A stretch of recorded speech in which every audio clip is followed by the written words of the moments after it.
প্রত্যেকটা মোবাইল ফোনে রেকর্ডার নামে কিন্তু একটা অপশন দেওয়া থাকে। এই যে দেখুন, যখন নোটিফিকেশন বাটনটা টান দিবেন এভাবে, তখন এই যে রেকর্ডার অপশনটাতে যখন ক্লিক করবেন এইরকম কিছু অপশন শো করবে। প্রথমে আপনাকে এখান থেকে এই অপশনগুলো ডিজেবল করা থাকবে, এগুলোকে আপনারা ইনেবল করবেন। এই যে এখান থেকে টিক মারে ক্লিক করে এগুলো আপনারা অন করে দেবেন। তারপর নিচে দেখুন এই যে পিকচার কোয়ালিটি, এখানে ক্লিক করে হাই যেটা আছে এটা আপনারা সিলেক্ট করবেন।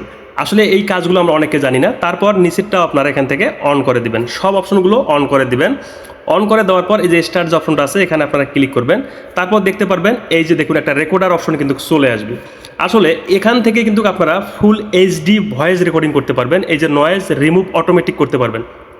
এই অপশনটা যখন আপনারা ক্লিক করবেন তখন কিন্তু নয়েজ অটোমেটিক রিমুভ হয়ে যাবে যখন আপনারা কথা রেকর্ডিং করবেন। তারপর পেন্সিলের মতো চিহ্নটাতে ক্লিক করে আপনি চাইলে ডিসপ্লেতে এভাবে কিছু লিখতে পারবেন। অনেক সময় দেখবেন আমাদের কিছু লেখার প্রয়োজন হয়, আপনি এই পেন্সিলের অপশনটাতে ক্লিক করে লিখতে পারবেন। তারপর এখান থেকে আপনি চাইলে কোনো অ্যাপ যদি এখান থেকে আপনারা শো করতে চান যে এই অ্যাপসটা আমি শো করব, ফর এক্সাম্পল হিসেবে এই যে মেসেঞ্জারটা আমি শো করলাম, তারপর ভাইবারটা আমি শো করলাম, এখানে পেন্সিলের মতো আইকনটাতে ক্লিক করে আপনি যেটা এখানে শো করাতে চান এখান থেকে কিন্তু শো করাতে পারবেন। এমনকি আপনি চাইলে এখান থেকে লিখতেও পারবেন। অন্য কোনো অ্যাপ্লিকেশন দিয়ে কিন্তু এগুলো সহজে করা যায় না। এমনকি আপনারা যদি এই রেকর্ডার দিয়ে ভয়েস রেকর্ডিং করেন তাহলে কিন্তু ফুল এইচডিতে রেকর্ডিং করতে পারবেন। ভিডিওটা সেভ করে রাখতে পারেন, যে কোনো সময় আপনার কাজে লাগবে।